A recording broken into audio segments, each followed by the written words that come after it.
एबे और चटनी बनैबा पई किछि भी टेंशन रहबनी काहेकि ना आज आम तैयारी करबा रेडीमेड चटनी। ए चटनी को बनैकी आपण माने गोटे मास पर्यंत स्टोर करिकी रखि परबे। जो माने हॉस्टल किबा मेस रे रहउचंदी बा बाहर रहउचंदी ए चटनी को टिके अधिका करी बनै नेबे और डबारे स्टोर करके गोटे मास पर्यंत रखि परबे। जेतेबेले जे कोनोसी जळखिया खाइबे कोन करिबे ना 2 चम्मच बाहर कर नेबे, नख उषुम पानी देके ताको बढ़िया से गोळे नेबे और जे कोनोसी जळखिया खाउतबे सेथिरे आपण माने आको खाइ परबे।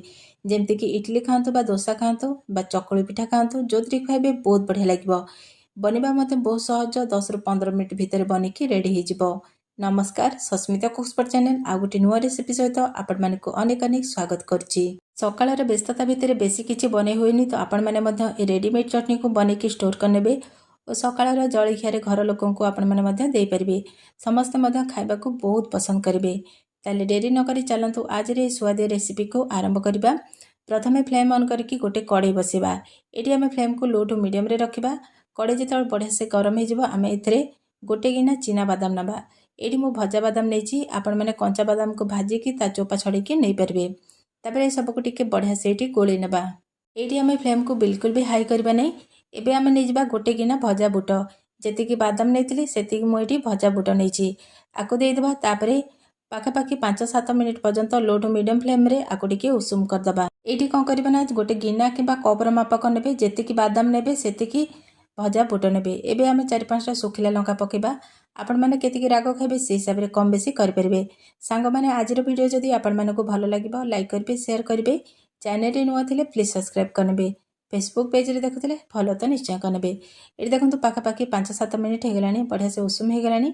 एबे कोन करबा ना फ्लेम को ऑफ कर दबा। ए सब को गोटे प्लेट को बाहर करनबा। एटी देखंतु गोटे प्लेट को बाहर कर नेछि। एबे कोन करबा ना ए सब को बढ़िया से ठंडा हबा पई छाड़ दबा 5-10 मिनिट पर्यंत। जेतबेले बढ़िया से ठंडा हे जिवो आको आमे ग्राइंडिंग करबा। 5-10 मिनिट पर देखंतु बढ़िया से ठंडा हे गलानी। एबे आमे आको ग्राइंडिंग करनबा। ए सब जेतबेले उषुम थबो बिल्कुल भी बाटिबे नै, जेतबेले पूरा पूरी ठंडा हे जिवो सेतबेले जाईकी बाटी नेबे।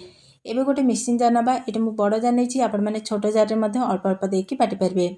तापरे भजा हेतबा बादाम और बुट को देकी आको चिकन करके बाटी नबा। एटी देखंतु मु बाटी के नै आसली। एबे आमे गोटे प्लेट को बाहर करनबा। एटी आपण माने बादाम और बुट को जेते चिकन करके बाटी परबे। जदि टिके खदड़ा लागिबो ताले कोन करबा ना ताको टिके चले नेबे। तेडी मु चिकन करके बाटी देछि आ ताको चलेबा दरकार नै। एबे आमे एथरे पके देबा लूण। तो लूण को एम्ति पकेबा नै, लूण को टिके उषुम करके पकेबा। जेतु लूण टिके हमर ओदाळिया थाए त लूण को उषुम कर देले से झुरझुरा हे जिवो। आ चटनी रे हमर बिल्कुल भी ओदा अंश दरकार नै। किछि सेकंड पई लूण को एठी हमें भाजी नबा। तापरे देखंतु एठी लूण बढ़िया से झुरझुरा हे गलानी। एबे कोन करबा ना लूण को नेकी हमें भजा हेतबा बादाम और बुट रे दे देबा। तो एठी देखंतु मु लूण दे देछि। एबे हमें लूण को देई साला परे एथरे गोटे तड़का लगेबा।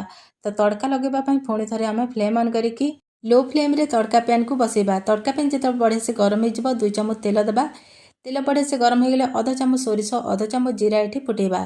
तापरे 2टा सुखिला लंका को एठी भाजी के दबा। सुखिला लंका एठी ऑप्शनल अछि। लंका न पकेले मध्य चटनी रो टेस्ट बहुत बढ़िया आसीबो। जेहेतु आमे आगुरु लंका पकेथिले, लंका न पकेले मध्य चटनी रो टेस्ट बहुत बढ़िया आसीबो। तापरे किछि सेकंड पर्यंत आको आमे भाजी नबा। एठी देखंतु बढ़िया से भाजी हे गलानी। एबे कोन करबा ना ए तड़का को नेकी आमे आम चटनी रे एठी दे देबा। एठी देखंतु तड़का को मु एठी दे देछि। तड़का को दे साला परे सब कोन करबा ना गोटे चामच साहाय्य रे बढ़िया से मिसे दबा। एठी आपण माने हाथ रे मध्य सब को बढ़िया से मिसे परबे। एठी देखंतु बढ़िया से मिसी गलानी। एबे आ एथरे किछि भी पकेबा दरकार नै। एठी हमर रेडीमेड चटनी प्रस्तुत जेछि। एम्ति खोला रे 5 मिनिट पर्यंत रखि देबा। 5 मिनिट परे गोटे डबा रे भर्ती करिकि ताको गोटे मास पर्यंत स्टोर करिकि रखि देबा। ए प्रोसेस रे गोटे थर बनांतु। केमति लागिला आपनकर अनुभूति मो सहित निश्चय शेयर करंतु। एठी आपण माने वीडियो देखि जानि पारथबे जे रेडीमेड चटनी बनेबा प्रोसेस टा केते सहज। ए चटनी को आपण माने इडली, डोसा, चकुली पिठा जोतरे खाबे बहुत बढ़िया लागिबो। आशा करछि वीडियोटी भल लागितबो। आ गोटे नुआ वीडियो सहित देखाबो। से पर्यंत रहउछि। नमस्कार, जय जगन्नाथ।